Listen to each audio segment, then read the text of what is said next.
And we are live. Hello, everyone. Hello to our beautiful community, and welcome to our Herbal Business Moves live panel. This is an inspiring conversation with the powerhouse woman behind this impactful new anthology. And I am your host, Ella. And today we're diving into the bold, brave, and brilliant moves women make to claim their space in the business world. As you know, this book is more than pages. It is a movement. It is about mastering risk and also growth and value creation as women entrepreneurs. So, and joining me today are some of the incredible co-authors who poured their wisdom and experience into this project. So let's get started with them. Hello, Hinia, and hello, Kishan. Thank you so much for being here. Thank you for Hi. having us. Yeah, thank you It's for a having me. pleasure. I'm so excited about this discussion. So, to let you know a little bit about the dynamic, I am going to ask you some questions. You have up to 1 minute to reply, so we can make sure that we can discuss different topics and we'll have time to share our thoughts. So, if you're ready, I think we can go ahead. Yes. Perfect. So, my main question is just to like get to know you better, so people can know you better. um, it would be about the moment. If you can share the moment you realize you were ready to take charge of your entrepreneurial journey. We can start with Hunia for this. Okay, so with me, the way I got to know that I had to start with my entrepreneurial journey, because I just knew I had to do something in my life. I had to get ahead. And I spent about 10 years without a job, and I couldn't pay off my student loan.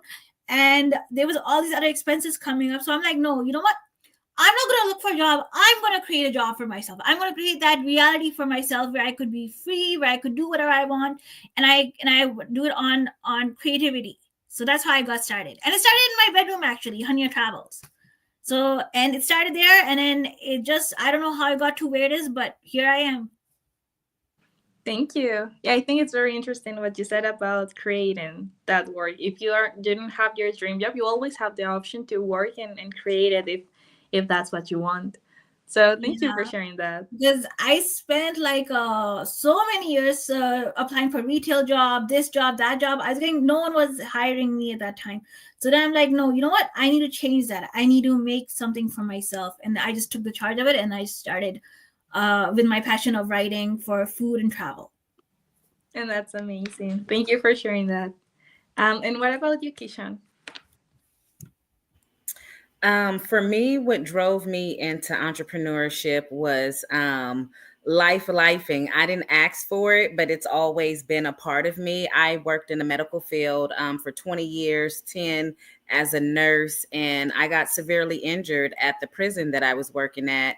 And so I haven't been able to work ever since. That took me out the medical field. But what I had been doing was customizing my products for 10 years just as a passion. So it was like, well, let me figure out how to make this work into, a business. And I didn't want to go on disability because disability, your income is limited, and I didn't want to be limited. So I say, I was forced into entrepreneurship, but I'm still doing what I love, coming from out of the medical field to still helping people renew their skin and to renew their life with my skincare products from Renew You Body Butters. That's such an interesting story. I like that you both have different perspectives and different ways to approach this, but you all do your best on your own way. So thank you for sharing that, Kishan. You're welcome. Now, my next question for you would be about the book. How did this book, or let's say its core message, resonate with your own path in business? And we can start with you, Kishan, for this. Okay.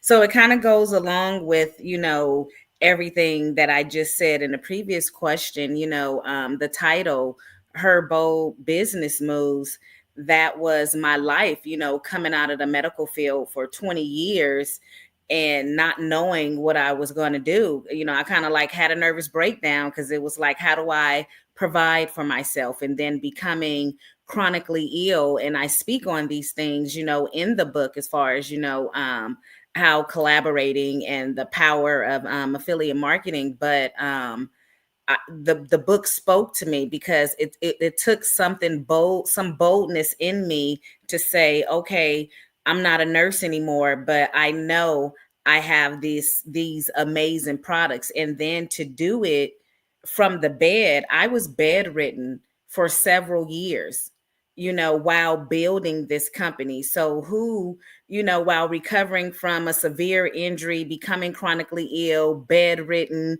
my husband, after 20 years, left me and my youngest children for me to raise them. So I had to be bold, courageous, show resiliency and a zealous spirit to be able to survive. And by making those big, bold moves, my company is a 3-time award-winning company, and that would not have happened if I didn't make those bold moves. So the book spoke to me and my life and what I've been going through. So I knew when I seen it, it was meant for me to be one of the co-authors.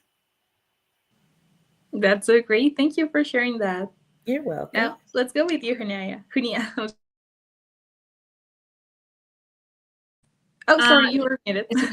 Yeah, so with me, what actually got me into writing about this book is because as a creative entrepreneur, I made like a lot of mistakes. I believe me, there was something about Google I had to deal with that I didn't know, and luckily I'm not dealing with that now. But it's like a mistake I had made, because when you search up businesses, this often people get confused. So I dealt with that confusion a lot when I first started my creative entrepreneurship, and also how I got to these projects to where I am. I also did a lot of financial mistakes because, to be honest, I'll be very transparent and honest, I'm not good with maths. So I actually had this huge story where I actually spent 5,000 on Vistaprint, and that time I didn't know you could do merch stores. So I started out from scratch when I started my business, and now I'm able to mentor, I'm able to coach people on this, and I'm like a professional in there. I'm like a mid-career artist, like a mid emerging artist, so a mid-career artist right now. So it's like I do different projects, and I'm just saying, just defining what I mean is that because I'm like I work with different festivals now. It's like it's project based what I do. But as like, yeah, and just want to clarify, so I'm a she her. So what I mean by that, so the thing is like I'm like halfway near the professional level right now. So that's the thing. So it's like to get there, and how I started with like nothing. I want to share my experiences with the world. It's okay to make mistakes as an entrepreneur.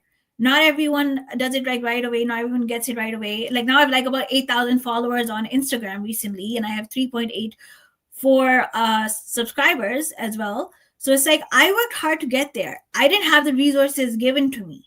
So I want to give out the most transparent and honest experience of being a creative entrepreneur. And being a creative entrepreneur isn't always easy. So there's a lot of bold moves I took, like my spending, with the Google stuff that happened with me, and then also starting out from scratch. So being just like 27, I still remember, and I didn't know what to do with my life, and I'm like, no, you know what? I'm gonna start doing food videos. I'm gonna go for my passion. I've always wanted to do speaking and public speaking in some form. I'm gonna do that. I'm gonna start my YouTube channel. I started. And now here I am. So now I work with festivals. I work with She Writes Studios. I've done books. I've done a lot of different projects. I compete in pageants. I try to now pageant coach as well. So there's so many different venues that I have, so many different trainings I have, and I all aligned it with my brand that is Hania Travels. Thank you for that. It's so interesting to see that you both had different challenges, and then you both had different ways to like overcome those. So I think it's very interesting, and it's important to talk about that we all have a different journey, but we all make our best, and we have different goals and different ways to accomplish those. So thank you both.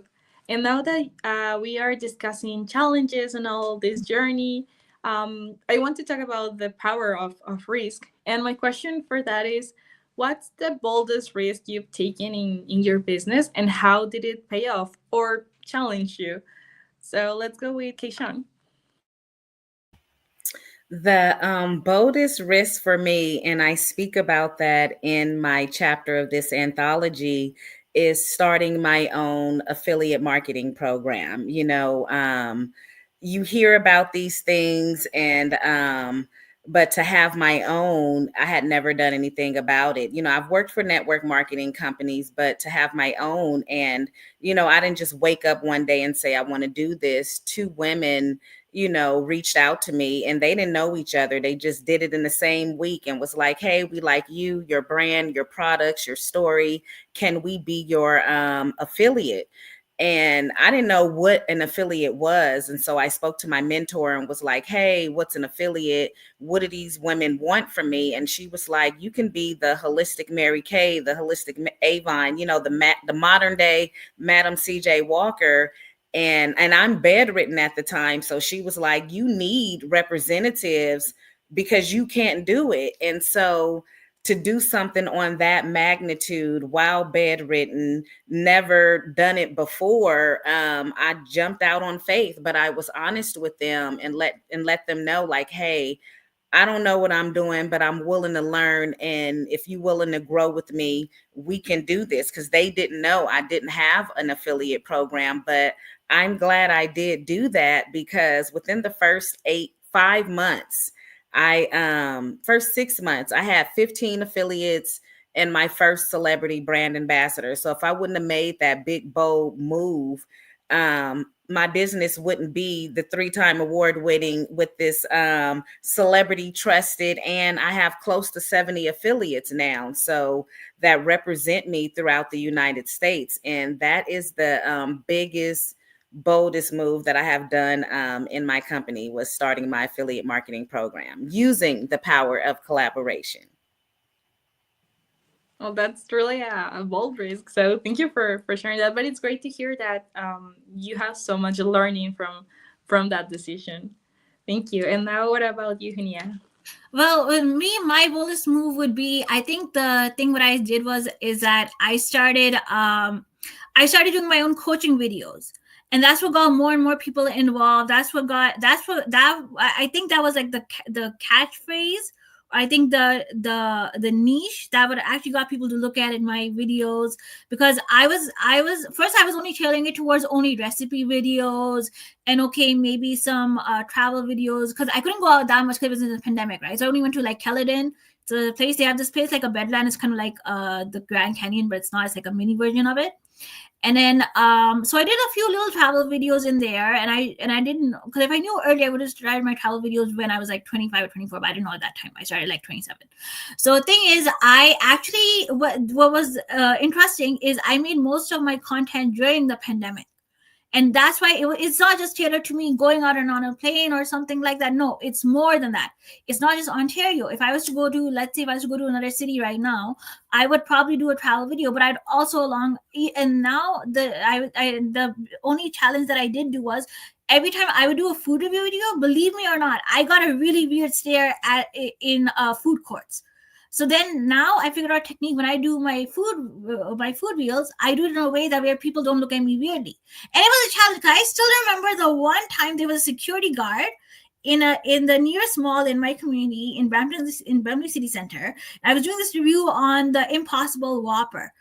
So it was like, because the thing is, I don't eat the meat, the meat version of the Whopper, right? So I couldn't eat that one.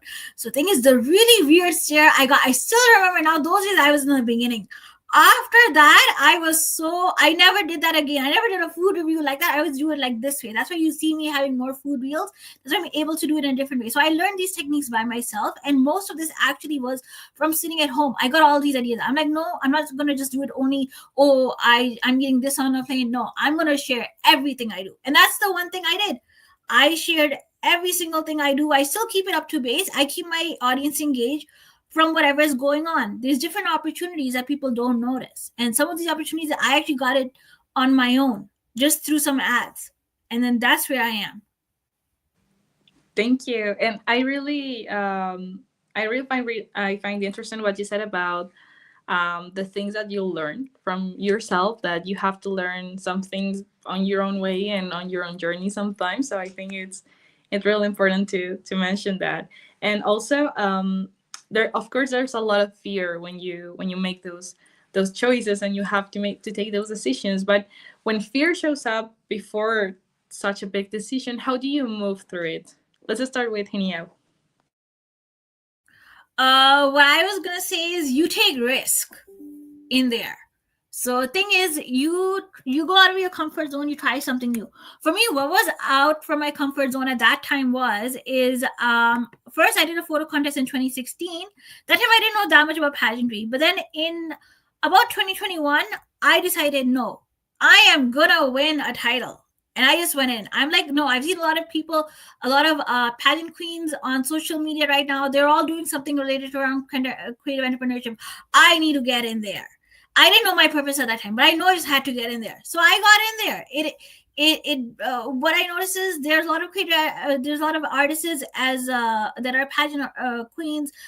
There's also a lot of entrepreneurs that are in there. So I felt like that was a place for me, and it just grew in there. And I just started. I professionally, like my personal life, I don't want to talk about it because it's not that good.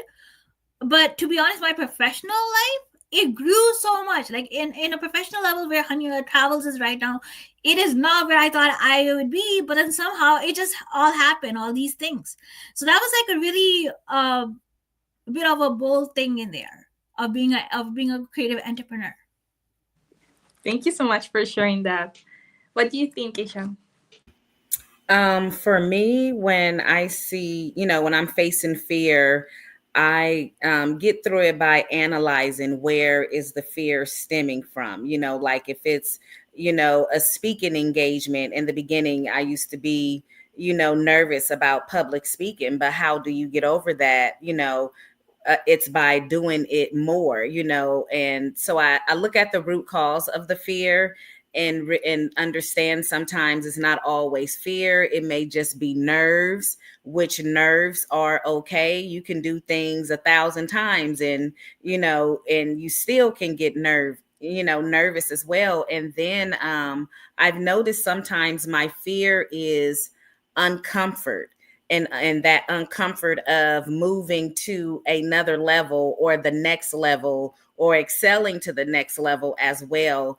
And, it can be scary, doing that. But if you're not uncomfortable, you're not doing something right in your business, as far as what I've been taught by my mentors and coaches. So if you're comfortable, that means you're not challenging yourself. So sometimes fear can be looked at as a challenge, and a challenge is not fear. It's just something that I have to get through and get through it. So I look at what the root cause of the fear is to see, is it a challenge? Is it uncomfort? Is it something I'm worried about? Is it something that I need more practice in? And then I work on it, those areas, to tackle that fear so that it's not something that's consistently growing. But if it's uncomfort because I'm growing to another level, then that's just something I got to get used to, of being uncomfortable, because I'm going to continue to blossom to the next level. That's amazing. I really I think talking about the tools we can find to overcome fear is really important. So I like what you shared, that you were able to find your own. So that's so great. And now for the final section, let's have some actionable wisdom. So my question right now is, for women just starting out, what's the first bold move you tell them to make? Let's start with Hania. Okay, so I would say the advice I would give to you is put everything in your content and take every opportunity. Don't just stop at one. So always do that. So always stop at, always take every opportunity you have, because you'll see yourself grow. Maybe if you don't grow as personally in your personal life, like with me, the stuff that I've dealt with, and it's like a really long story, what happened with me and whoever at that time. But thing is, it's like, don't let that get in your way of professionalism. Be professional as you can. Take every opportunity, every training, every course, every networking event, whether it's free, whether it's paid, and then you'll see yourself growing. Make connections and collaborate. Pick one thing I've learned in my pattern training is being to where I am as a content creator is always pick collaboration over competition. You do that, you see yourself collaborating with festivals, malls, restaurants, different food blogs, different companies, and you see yourself grow. It might be project based, or it might be contract based, or short term based, volunteer based, but you take that. So you do that. So that's the thing. So that's my advice. And it's really, really important. I really agree with you on that. That you never know when a chance can be a great chance. So it's important to take all of them. So thank you for that. And what do you think, Ishan? I would let an entrepreneur know the tip that I would give is to network, collaborate, and build relationships, and do that within your city's chamber of commerce, because that way you are networking, collaborating, and building relationships with different entrepreneurs and businesses and organizations and city politicians on many different levels. You're able to give back as well into the community. So I would highly suggest networking, collaborating, and building relationships within your chamber of commerce, because it's going to open up so many doors. It's going to help you. They have the resources. So if you need to make sure you're legally structured, or looking into fixing your credit, or getting business loans, or getting partnerships, there's so many opportunities that can help you be a well-rounded, established entrepreneur. And when you go into business, don't look for your friends and family to support you. You didn't start this for them. It's for the people out there. And a lot of entrepreneurs, when they first start, they get discouraged that their friends and family are not supporting them. But you didn't start this for them, and they don't have to. And one way to not focus on who's not supporting you is to get out there and network and collaborate and build relationships, because the people are out there who want to support you and who want to collaborate with you. But you got to get out there and meet them. And that can be in person and online. That's really interesting. And I think it might not be easy to listen to that and to actually understand that you will not always have the support you want, but that's where you need to to plan new strategies and to focus on different things. So thank you for sharing that. I think it's really interesting. And thank you both. Thank you, Hania. Thank you, Keishan, for being here. Thank you for showing up and for sharing your stories with such courage and clarity. Because you've showed everyone that her Bold Business Moves is not just a guide, but it's a mirror. It is a map and the motivation for every woman ready to live with purpose. So if you're watching and wondering whether it's your time to step into bold leadership, let this be your sign. And also, this book is available now on Amazon. So go grab your copy, share it with a sister or a friend, and take that next bold step. So thank you once again, Hunia and Keishan, for being here. It was a pleasure to learn from you. And we'll see you next time. And until then, stay fearless and stay bold. Thank you. Bye, everyone. Bye. Bye everyone.